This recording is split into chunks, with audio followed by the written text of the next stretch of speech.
Hi everyone, welcome back to my channel. For this video, I'm going to be reacting to how fearful should we be of robot police.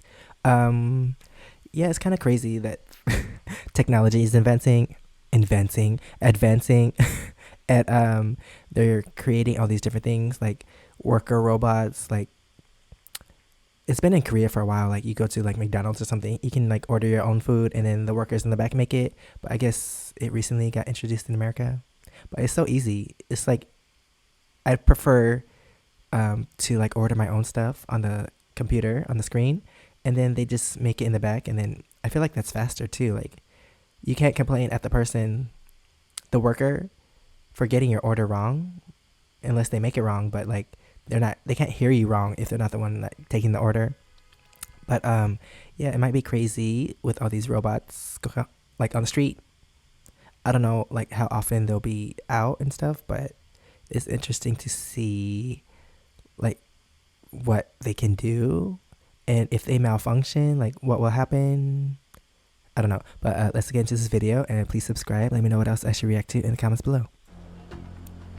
The NYPD is adding robots to its force. Today, we are announcing 3 new policing technologies in New York City. The K5 autonomous...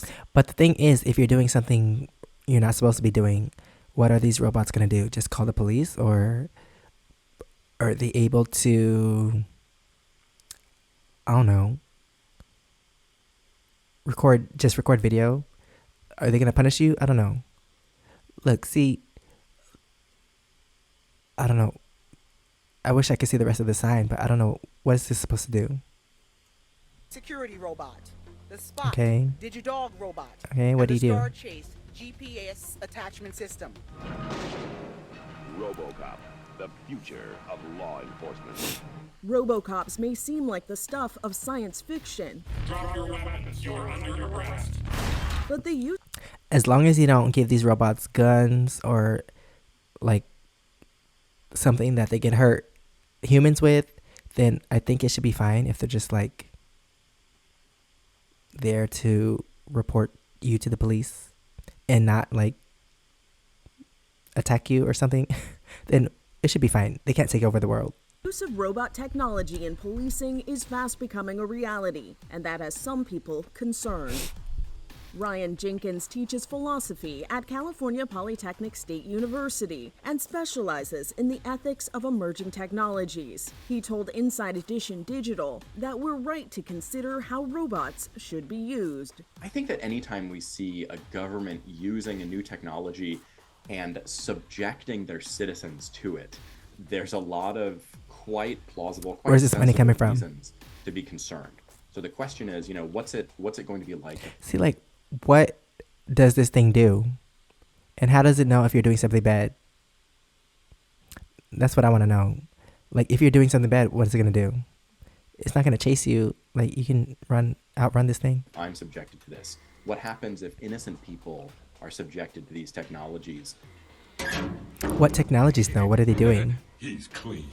What happens with the false positives we say, right? People who seem suspicious even though they've done nothing wrong. Is it going to make it easier or more common for law enforcement to scrutinize those kinds of people or to peer into their personal lives and so on? And I think that's a quite reasonable concern, that these new technologies not only make it easier and safer for police to apprehend criminals, but they also facilitate the kinds of abuses of power that law enforcement is often criticized for. Jenkins says that machines aren't perfect, and that should give us But what do these machines do? Even though these technologies are supposed to be neutral, objective, impartial, the way that they're trained and developed and fine-tuned often ends up exacerbating burdens on the very same communities that have been historically marginalized by law enforcement and the government. Robots could further alienate communities and police. I think that one of the reasons why people find this so uncomfortable is that if we disagree with what the robot says, we're not confident in our ability to communicate with them or to change their mind or even to ask them, politely, why are you treating me this way? What have I done wrong? Droid assistance, please. And how much power and authority should a police robot have? If we're looking for a line like that. to draw, one of the most natural and most troubling uses of these technologies would be to use force against citizens. You have the right to remain silent. Especially if it malfunctions, who's going to stop it? Coercion, or whether it's lethal force and so on. Your move, creep. That's clearly a red line. It's not to say that it's never permissible, but it's the kind of use that demands the most scrutiny. That's where a lot of people, myself included, start to get very anxious. And I think that's quite reasonable and understandable. For people concerned with how robots will be used in law enforcement, Jenkins has 2 suggestions. Okay, yeah, they either didn't explain it yet or I missed it, because what are these robots doing? Like, if you do something bad, what is it supposed to do?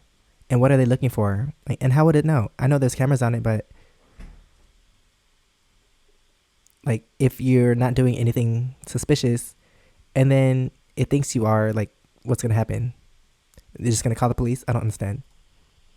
First, get informed. Seek out reputable, reliable sources of information about what these machines are, what they're capable of, Anybody can do that. And what the kinds of concerns are. That's what you're supposed to tell us. Tell us right now.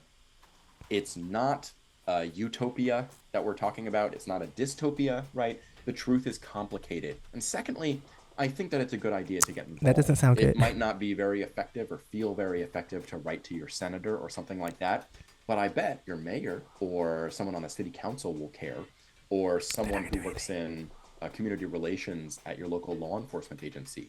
Those people will listen.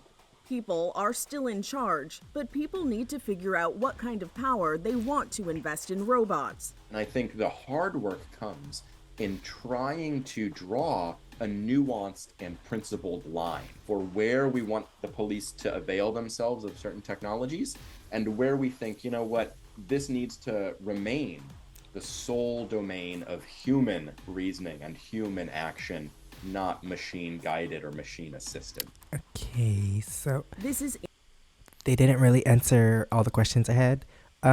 What are these robots looking for? And how do they know it's like 100% criminal activity? And if it is 100% criminal activity, what are the robots supposed to do? If they don't have any actions to like arrest you or anything, what are they supposed to do? Just call the police? Record you?